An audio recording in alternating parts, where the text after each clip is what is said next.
E, na verdade, ao utilizar a sua intervenção inicial, Vá lá para amanhã, quero voltar. Depois do bastizado feito, não faltam padrinhos a primeiro-ministro. E a Estado, é essa a lógica. É essa a lógica. Senhores deputados.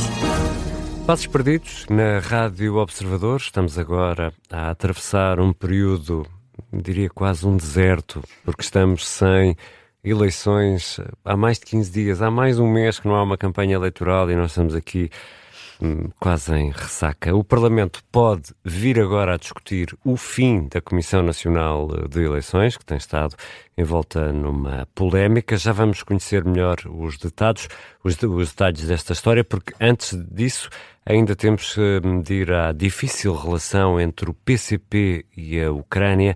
O presidente do Parlamento ucraniano esteve em Lisboa, foi recebido na Assembleia da República por todos os deputados, mas 3 faltaram à recepção e esse é o bate-boca desta semana. E essa é uma grande falha, Sr. Primeiro-Ministro. é uma armadilha para o país.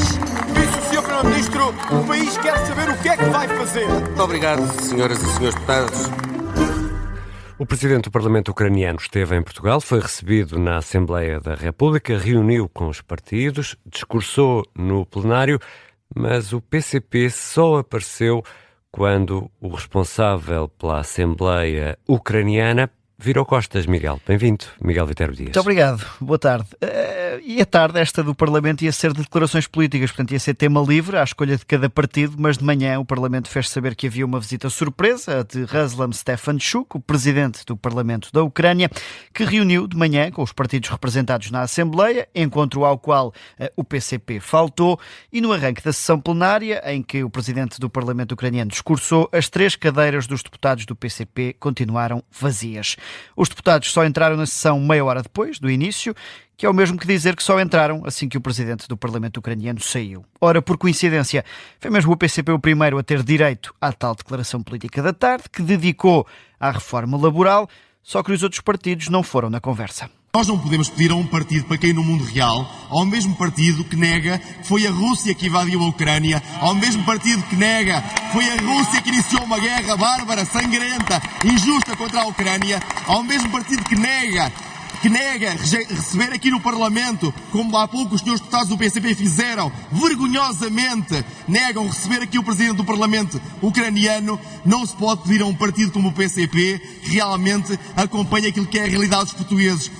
O deputado do PSD, João Antunes dos Santos, a contra-atacar ao dizer que o PCP não pode conhecer o pensamento dos portugueses em nenhuma matéria porque está de costas voltadas para aquilo que pensam nesta questão da guerra da Ucrânia. Também o Chega começou pelas críticas à falta de presença dos comunistas, com o deputado Ricardo Reis a comparar a postura do partido com a Ucrânia face a outros regimes. De um lado estão aqueles que estão do lado correto da história, do outro está o PCP. E hoje vimos exatamente isso aqui, quando o Presidente da Assembleia da Ucrânia discursava e vocês nem meteram cá os pés. Mas eu sei o que é que vocês fazem no Parlamento Europeu. Quando é a bandeira de Cuba, quando é para estar ao lado destes regimes, cá estão vocês a bater palmas e a dizer que defendem. Isto enquanto mostravam uma fotografia de João Oliveira a defender o regime cubano. A direita foi toda ela crítica do Partido Comunista, com Mário Amorim Lopes, da Iniciativa Liberal, a deixar uma pergunta retórica. Onde é que estiveram? Onde é que estiveram? Esta sessão parlamentar começou às 3 da tarde, começou há mais de meia hora. Onde é que os senhores estiveram? Nós estivemos aqui a discursar perante nós o Presidente da Assembleia da República da Ucrânia a explicar o que o seu povo, o povo ucraniano, está a sofrer por uma guerra que não quis. Onde é que estiveram quando esta sessão parlamentar começou às 3 da tarde? A resposta é simples. Estavam de costas voltadas para a Ucrânia porque estavam de frente ajoelhados perante a Rússia. Mário Amorim Lopes, da Iniciativa Liberal, numa tarde em que o PCP ainda ouviu críticas do CDS e até do PAN. Sendo que o PCP defende-se, relacionando a guerra na Ucrânia e o apoio destes partidos ao conflito com uma causa para o aumento do custo de vida. Foi a tentativa do Partido Comunista e, sobretudo, da líder parlamentar Paula Santos para tentar recentrar a discussão. A Paula Santos diz que a fatura da guerra, que o PCP diz que todos os outros partidos apoiam, está agora a ser paga pelos eleitores portugueses. Mas é sempre a mesma ladainha e as atuardas do costume. Sempre. Ou seja, para fugir, e isto é muito importante que ouçam, para fugir à discussão dos problemas concretos no nosso país, é que enquanto as forças políticas que representam e que aqui são representantes desses grupos económicos, é isso que os move, é isso que vos defende, mas também é que enquanto as forças políticas que representam estiveram sempre com a guerra e pondo a fatura sobre os povos, porque este aumento do custo de vida é da vossa responsabilidade. A deputada do PCP, numa tarde agitada, como se pode perceber também pelo ruído de fundo, que aproveitou ainda Paula Santos para lembrar de forma saudosista o fim da União Soviética. Parece que não sabem, mas mais próximo do regime da Rússia estão os senhores, que é o capitalismo. A União Soviética, infelizmente, que já há muito terminou. E, portanto, aquilo que, infelizmente, porque de facto foram avanços extraordinários para o povo. Mas eu queria aqui colocar que as questões, e isto é um aspecto fundamental da declaração política, e eu registro aqui, inclusivamente a intervenção do Sr. Deputado do CDS, nós já sabíamos, por parte dos partidos do Governo, por parte dos partidos do Governo, não queriam saber das condições de vida das pessoas, mas hoje ficou bem claro. Infelizmente, e duas vezes, para quem não tiver percebido à primeira, Paula Santos, neste debate. Um lamento pelo fim da União Soviética. Exatamente. Minutos depois, lá está, do Presidente da Assembleia da Ucrânia ter deixado o Parlamento. O Presidente do Parlamento ucraniano, que pediu a Portugal e à Europa para não se cansarem do esforço de guerra, apesar da duração prolongada do conflito. Foi uma das mensagens principais de Stefan Schuck, a de que com a passagem do tempo é normal que surja cansaço dos países e dos povos que estão a ajudar a financiar este esforço de guerra, mas que para a Ucrânia é essencial manter a pressão sobre a Rússia, quer através das sanções económicas, quer também do esforço político que a Europa tem feito para apoiar este esforço de guerra ucraniano. A reação do PCP à presença do presidente do Parlamento ucraniano na Assembleia da República, que mereceu críticas de todos os partidos à direita e também do PAN. Agora vamos aos destaques desta semana. Miguel Viterbo Dias, esta semana queres destacar com sinal mais a proposta da AD para o Serviço Cívico Militar. Esta é aquela que prevê a carta de condução? Sim, tinha-me dado jeito, estou a falar em causa própria quase. Mas de ligeiros ou semi-reboque? Qualquer um dar-me a jeito. É um projeto de recomendação, esta proposta da AD, por isso sem força de lei, mas tem ainda assim o seu quê de inovador.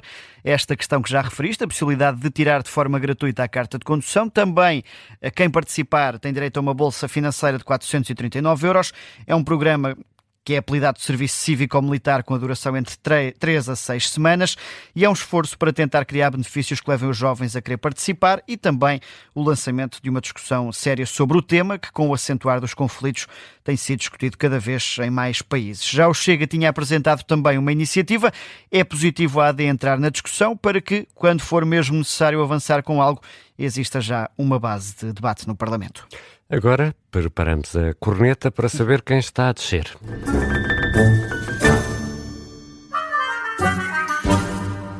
E o teu sinal negativo, Miguel, vai para a proposta do Chega sobre uma nova comissão de inquérito. Quando as águas políticas estão paradas, eis que surge sempre uma qualquer comissão parlamentar de inquérito proposta pelo Chega. Nesta legislatura estão duas ativas, uma sobre o INEM e outra sobre os fogos rurais. Na anterior legislatura, que durou apenas um ano, houve tempo para 3 comissões de inquérito. E agora, numa fase em que a vida política vai estando mais ou menos tranquila, ainda não arrancou a discussão do Orçamento do Estado, a reforma laboral ainda não entrou no Parlamento, André Ventura decide pedir uma comissão de inquérito sobre a Operação Influencer. Para além de insistir neste instrumento, neste caso em particular não há sequer uma acusação, não se sabe se qualquer suspeita inicial está ou não confirmada, porque é mais uma vez uma tentativa de marcar a agenda mediática, fazendo do Parlamento também uma espécie de tribunal das percepções. Estão dados os sinais da semana, vamos olhar para a agenda. Esta semana, Miguel, temos vários ministros no Parlamento a responder aos deputados. Mas não é em comissões de inquérito. Sim. Isso é atividade normal. É atividade ordinária. Exatamente.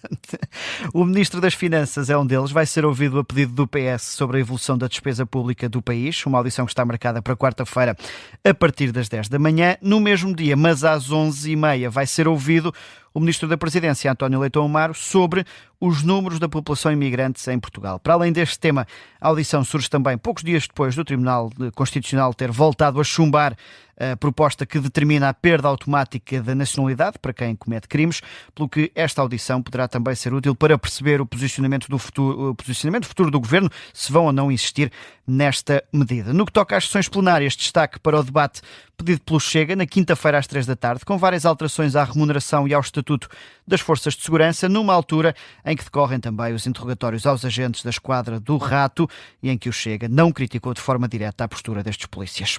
São destaques que vamos dar atenção aqui na Rádio Observador e em observador.pt. Agora vamos à conversa de bastidores.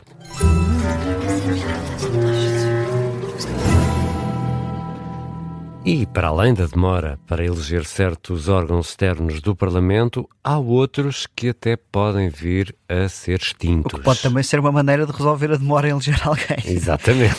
Acaba-se com o organismo, acaba-se com a eleição. E fica resolvido, exatamente. A iniciativa surgiu em março, a de poder extinguir alguns destes órgãos externos, à boleia de um outro caso mal resolvido.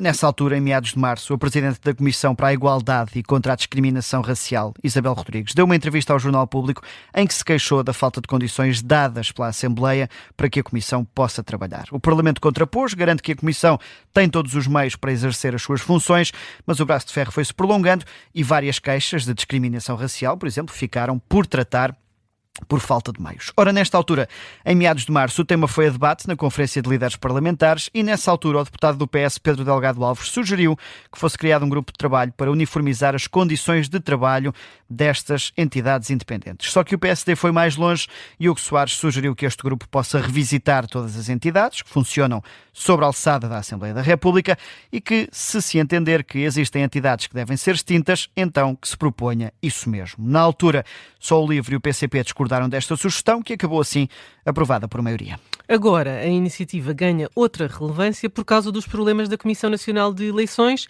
É que a Aguiar Branco admite a possibilidade de discutir a extinção deste órgão. Depois dessa avaliação global, feita neste grupo de trabalho, caso seja proposta a extinção da Comissão Nacional de Eleições, Aguiar Branco admite pôr essa hipótese aos partidos.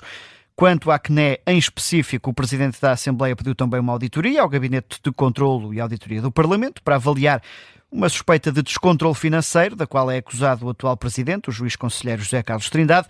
Estas são as possibilidades ao dispor de Aguiar Branco, tendo em conta que a Comissão Nacional de Eleições tem mandatos com a duração da legislatura que não podem ser removidos. Ora, o Parlamento tem 13 entidades administrativas independentes que dependem financeiramente da Assembleia da República. Sim, são independentes, mas não em tudo. Exato. E muitas trabalham até em edifícios do próprio Parlamento, como é o caso, por exemplo, da Comissão Nacional de Eleições.